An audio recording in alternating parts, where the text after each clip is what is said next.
Hey everybody, welcome back to The Contrarians. This is another episode of our Worst Album Edition featuring Martin Popoff and myself, Marco. Today we're going to be looking at Aerosmith.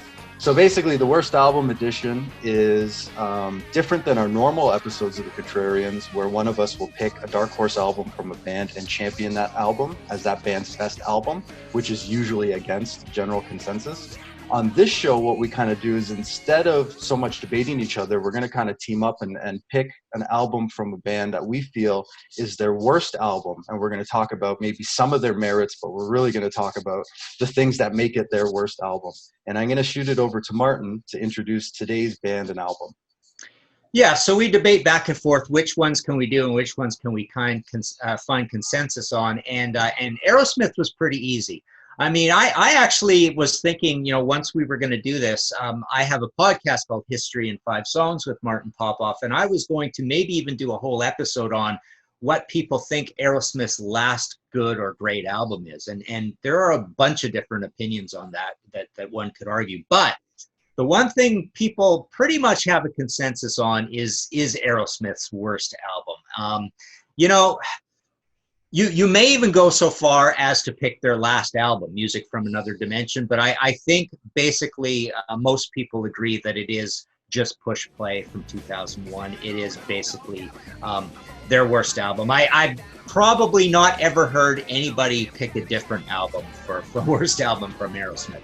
So that's the one we're going to talk about today. And in this portion, we don't start judging at this point. But yeah, just to give you a little background on the album and on the band.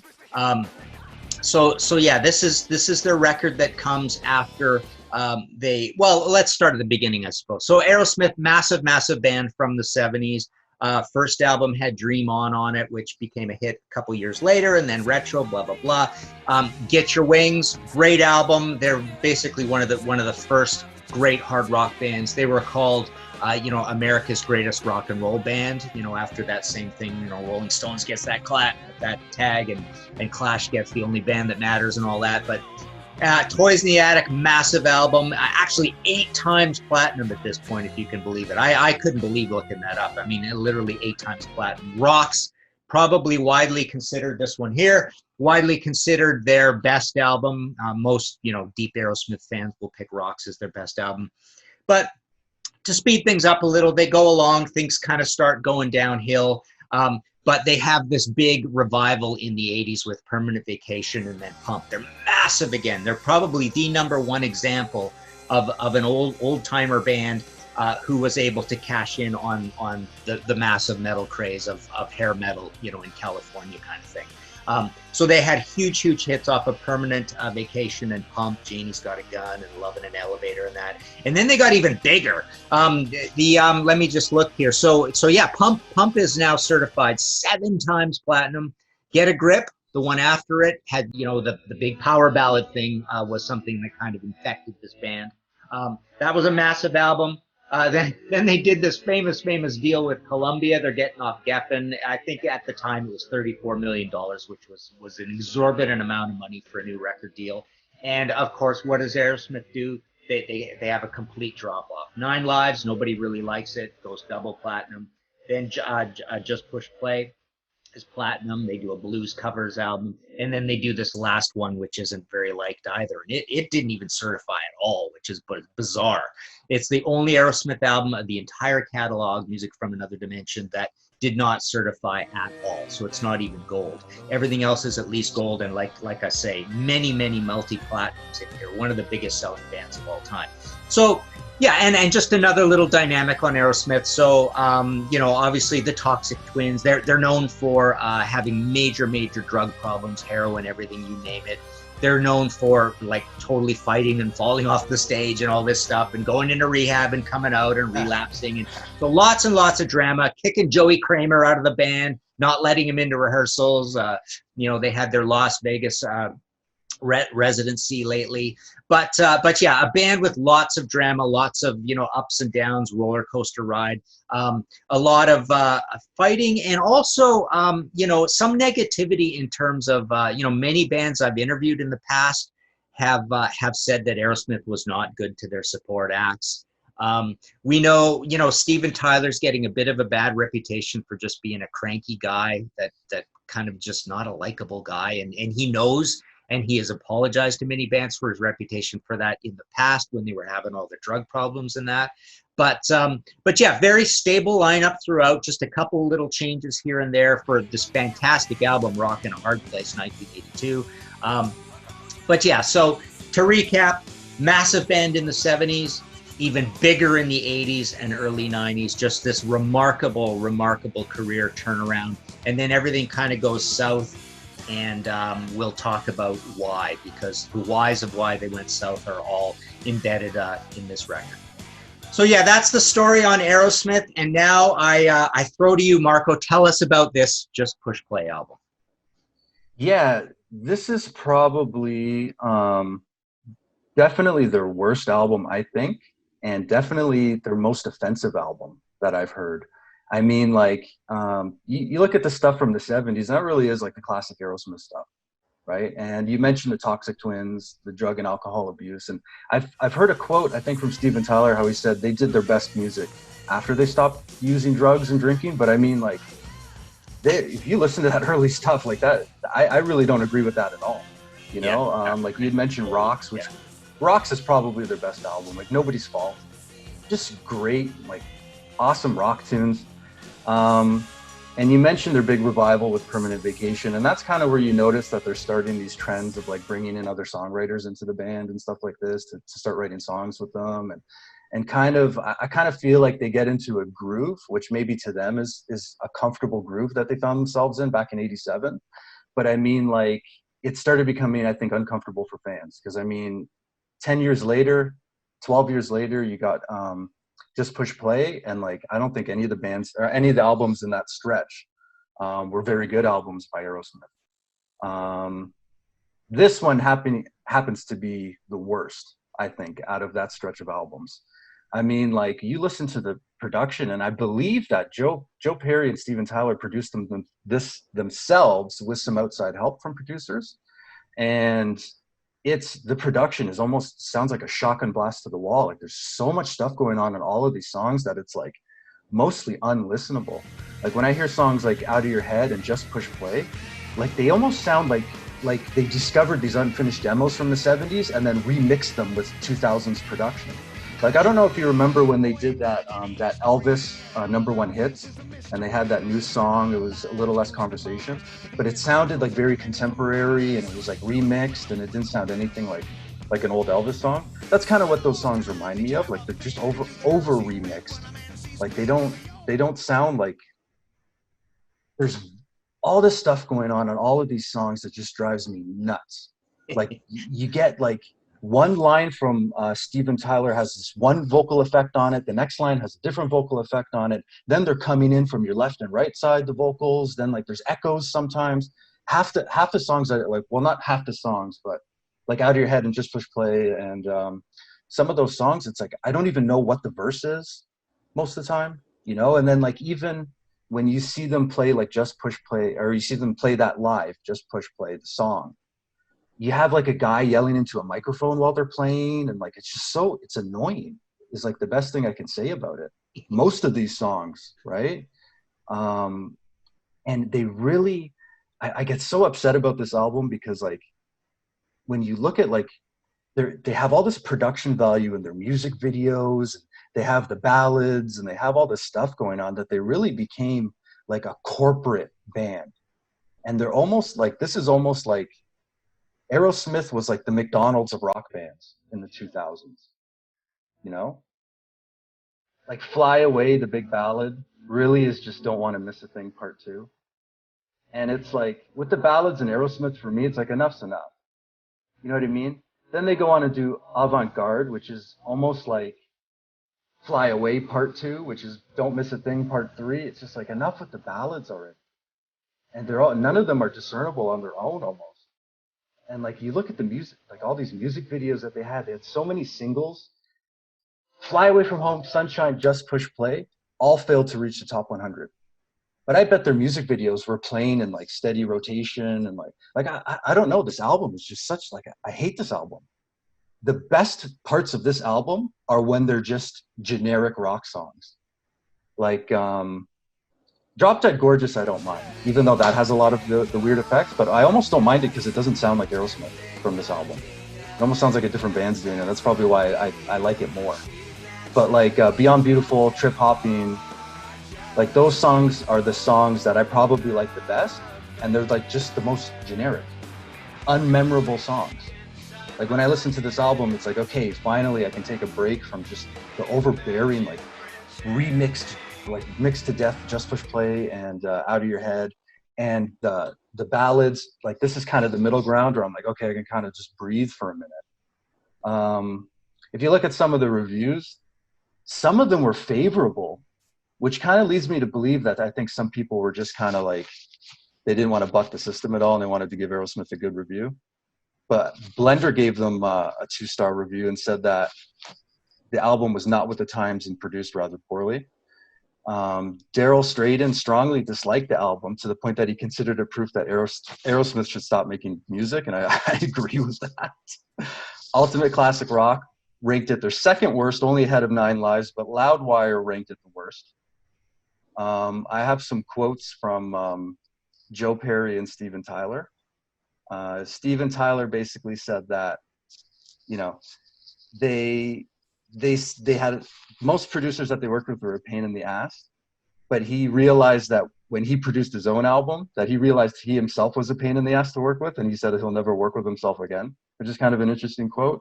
Joe Perry said, Just Push Play is my least favorite album. When we recorded it, there was never a point where all 5 members were in the room at the same time and Aerosmith's major strength is playing together. And he said that it was an example of how not to make an album. And just last thing before I put it to you, somehow this album was nominated for 3 Grammys, which begs me to ask, like, what the hell are the Grammys thinking? I think, honestly, out of the handful of albums that we've done on Worst Album Edition, I think this is my least favorite. I think this is the worst. Because like when I looked at Van Halen 3, and I gave that, I think, like a 3 out of 10, like I can almost empathize with Eddie Van Halen, and I can almost kind of sympathize with what they were going through at the time. And I can see some merit and integrity in what they were doing in that album, where I can see some of those merits. But with this album, it's just like, man, like, I'm like, I hate this album. This is the worst album that we've done out of all of these. So I think I've ranted enough about why I dislike the album. So I'll bat it back to you and get your thoughts on it. Yeah. My favorite quote is, man, I just hate this album. And so do I. I mean, just going through it, it's just annoying the heck out of me the entire time. Right. So basically, yeah, let's start with the production. I mean, this is a Mark Hudson and Marty Fredrickson and Steven and Joe, and I guess they're calling all of themselves together the Boneyard Boys, whatever. I mean, but the point is, it's just these guys have their hands in the songwriting. They're just wrecking the band. They wreck so many bands. We just did a thing of Pete's show about Foreigner and the Can't Slow Down album. That's a Marty Fredrickson joint too, right? And essentially, anytime these outside songwriters come into these bands, they absolutely just destroy them. Like I don't know if I can think of a great album that is mostly because of the outside songwriters. And Aerosmith got guilty of this really early on, and it got so painful the whole time. You know, some of the greatest songwriters of all time, Aerosmith were, right? And then they just handed it all over. I mean, I'm not exactly sure why. I mean, I've interviewed Aerosmith guys many times, and I've talked about this all the time, and they always regret all of this production and the outside songwriters. And essentially, you know, Steven apparently is more the guilty party of wanting to do the ballads and getting a country star in to sing and all this other stuff and trying all these modern things, right? And, you know, but definitely Brad Whitford, I think, wants to rock more, and so does Tom Hamilton. I don't know what Joey wants to do. I mean, you know, the drumming is just so dreadful across all these albums. It's probably not even him most of the time. It's probably just machines, right? But yeah, so the single from this was Jaded. Horrible, horrible song. So annoying on the melodies. That's the other thing. The melodies are these kind of muley, sickly American heartland melodies. And, you know, not to like, you know, diss America so much, because a lot of this comes from the likes of Jim Valance and Bryan Adams as well. I mean, that world, right? The Mutt Lange world as well. You know, Def Leppard's got this problem too, but basically, this is really a Marty Fredrickson problem, I think, and a Mark Hudson problem, and Aerosmith kind of going along with it. But there's so many of these horrible melodies across the album. The other thing Aerosmith does that just drives me nuts is this same thing Ozzy does with I love the Beatles, but I like the psychedelic Beatles. So they do that psychedelic kind of weird yangy melody Beatles thing. And Aerosmith does it all over this, and every time Ozzy does a ballad, it's there, right? So you get that on a bunch of these songs like Avant-Garde. What else? Joe's song, the one you mentioned, Drop Dead Gorgeous, is kind of grungy, you know, again, effects on the voices, but that's Joe singing. And the thing with Joe singing, you know, I always, you know, you talk about emphasis, whatever. But Joe, you know, with Gary Cherone and Eddie, right? Joe sings, like, that's the other thing. They always have this fight about Joe's got to sing a song on the album or two, and it almost never works out. Bright Light Fright was amazing on Draw the Line, right?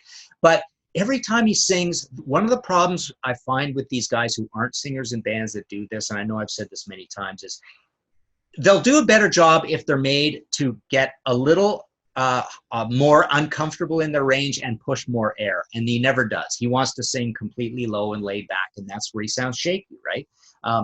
But so yeah, you got a Joe in here. The one ballady type thing I don't mind on this is the song Sunshine, because it's got at least a little bit of mystique and darkness and sophisticated chord changes, not, you know, Hot Topic, corporate rock. Like you say, the McDonald's of rock. Aerosmith became the worst example of just the bloated corporate concept.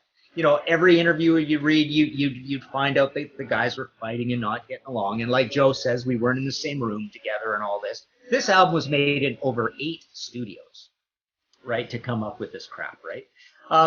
But oh yeah, and the front cover I wanted to mention, you know, that's kind of a rip of that robot girl on That's the Stuff. So even the cover, you know, they got abuse for, right? It's like there's this old Autograph album, I think it's their second album, that's got a cover that is really similar to this, and it's pink and all this, right? You know, the other thing I wanted to mention, it's funny looking at it, it's got like literally 2 massive pages of small print to get the credits in, you know, the credits and the thanks, right? I mean, that's the definition of a corporate rock album, right? So the one thing I do like about Aerosmith always, okay, so the problem with them and the good thing about them is they try way too hard, but that means they also try hard, right? So on a song like Beyond Beautiful, it is a novel construction, and when you actually do hear a guitar riff, it's usually pretty complicated and a little bit different, right? So that one's not bad. Like I say, I didn't mind Sunshine very much. The one heavy one in here, they always got to do this, right? They always got to have the correct, you know, we rocked out once, and that's Light Inside. It's a fast one. There's relatively little you know, ear candy. And when I say candy, I mean the kind of candy that gives you a stomach ache, right? That's what's all over this record, right? As you duly pointed out, you know, the crazy vocal effects on everything, you know, the 2 hip-hoppy kind of songs. Like, yeah. I swear, Just Push Play is got to be one of the most annoying songs I've ever heard by anybody, and it's probably my least favorite Aerosmith song of all time. And there are some bad Aerosmith songs. And they do it too, even with Under My Skin. You listen to Under My Skin on this album, and it's just like I get confused. It's like a nightmare. Yeah, exactly. Yeah. Let's see. What else did I? Oh yeah, I thought this was kind of funny. So on the Japanese bonus edition of the album, they've got a bunch of live songs from 1978. So what does that tell you, right? You know, I wanted to mention as well, you know, three Grammy nominations. That totally makes sense, because Grammy, they have the worst taste in the world, right? This is such a Grammy type album. It's just ridiculous, right? So yeah, this one, it still managed to go platinum because of Jaded. Yeah, that's the other thing I wanted to mention, because Jaded reminds me of this. You know, I love when you said, I can't even tell where the verse is or what the verse is, right? Because every song, even though all these songs are practically exactly the same length, they have this war going on between this, you know, usually pretty boring verse, and then, you know, the heroic maudlin Midwest American Iowa or whatever, you know, don't want to don't want to diss Iowa, but the cornfield, you know, corn belt, pre-chorus, and then a chorus. And they're all three are so disconnected from each other. It's almost like Marty Fredrickson says, "Oh, I've got this great chorus. Let's just fly it into this song," right? So you get the verse, you get the pre-chorus, which when you're listening to it, you go, "Oh, that must be the chorus," because it's just like trying to bring such a tear to my eye with that gorgeous melody, right? It's a new country melody, basically. New country melody on the pre-chorus, new country melody on the chorus. And then the riff, they're maybe trying to rock out a tiny bit. If you can even find the guitar amongst the 48 tracks of what's going on, right? Mm-hmm. So yeah, that's the thing. Every song has 3 parts at least, you know, and then all sorts of other stuff that's just like a, you know, like a textbook, like a lesson in overproduction, right? So yeah, I don't know. It's just so annoying because every time I interview Aerosmith, they completely regret what they did on the last album. But they realize what happens is they get in there and it just that they're such a massive commercial juggernaut that everything just starts being about the business and the guest stars and, oh, we got to put this here and that here, and we need at least 3 or 4 power ballads on this album, and by the way, it's got to be a super long album, and all that kind of stuff. So they just overcompensate for everything, and by the time it's over, Tom and Brad are looking at themselves and going, what happened to our band? Where did it go? Right? So there you go. I think I ranted everything I wanted to rant about. Your rant was classic, and I know I probably went on a little too long. I mean, between the two of us, we definitely covered, I would think, everything we need to cover on this. So Yeah. so I'll just move to my grade on it, and then you can give your grade and close off. I will give this I'll give it a 2 out of 10. And Wow, that's you're in a good mood today. You're being very generous. Yeah, you know, and that's because it's so long and laborious. I've got to give them something for, again, trying super hard. You know, all of it in bad taste, but at least they're trying hard. Somebody's trying hard. I don't know who it is, because, you know, these guys, if they can't even get in a room together, obviously some guys have just like given up on the whole process, but somebody's trying hard, and it's probably the 2 damn producers, really, more than anybody, you know, Mark Hudson and Marty Fredrickson. But, you know, and you're hearing little bits of things that you like along the way. So, I mean, the stuff is there, but yeah, I mean, this kind of all started a little bit with, I don't want to say Pump because I'm kind of a Pump fan, but it definitely started with Get a Grip, and it continued with 9 Lives, and then it continues on with Music from Another Dimension. But this is their absolute nadir. This is where, you know, just all the abuses came out. So yeah, 2 out of 10. My score, I mean, like, well, I have to give it a very low score because I think the best parts of this album just leave me feeling indifferent. And I can't get over the fact that, like, when I look at the music videos, I get this feeling that they had the budget for those music videos, like, all planned before they even wrote the songs. Like, it's even, like, I just feel like it's that corporate. And, like, you even mentioned, like, even the album cover is so generic and already done, you know? And really, I mean, like, I was looking at the album cover. It's kind of cool in the sense that it reminds me of, like, Heavy Metal Magazine. But at the same time, it's like, you could throw ZZ Top on the top corner, or you could throw Scorpions on the top corner. Like, any band could have just used that album cover, and it was already done before, like you had said. Yeah. I really want to give it a 1 out of 10. Okay, great. I love that, because now we can give it a 1.5 grade. You know, like I'm not sure the last time I've seen a 1.5 out of 10. So that's actually really cool.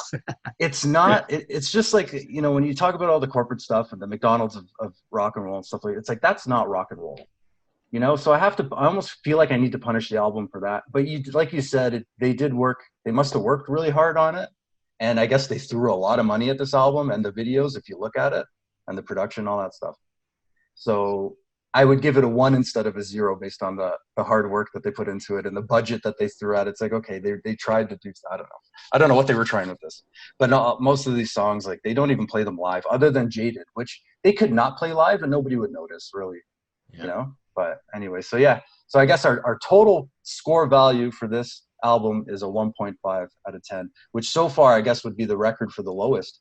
I mean, like when you go back and look at, I think we gave Presence like 6 out of 10. Like that looks like a masterpiece compared to this. If you compare the score, that's like 5 points higher, right? So I don't know. Do you have any final thoughts? No, I don't think so. I mean, other than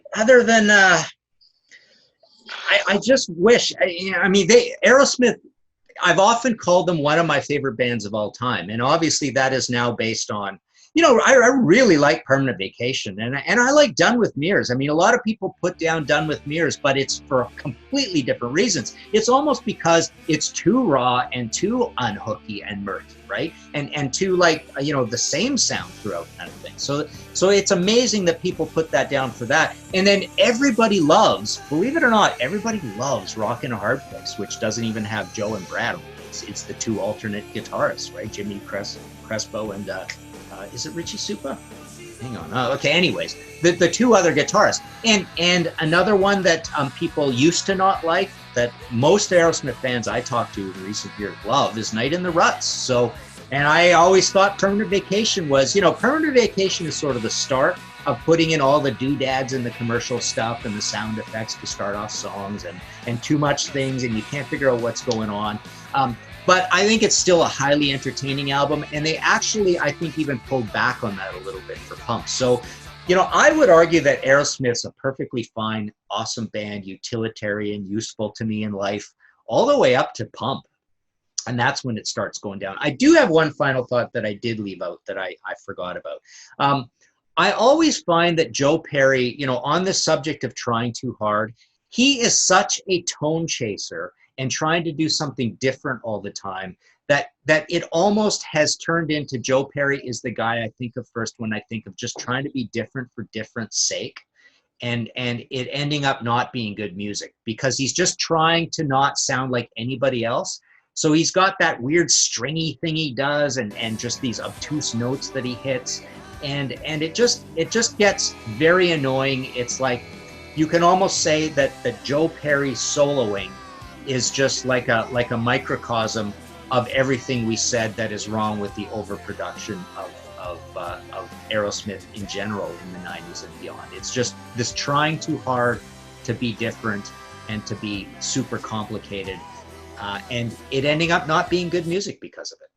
Yeah, and you can hardly even find some of the solos on some of these songs, even if you tried, like Just Push Play. Like the solos are like non-existent, and if they are, they're not memorable at all.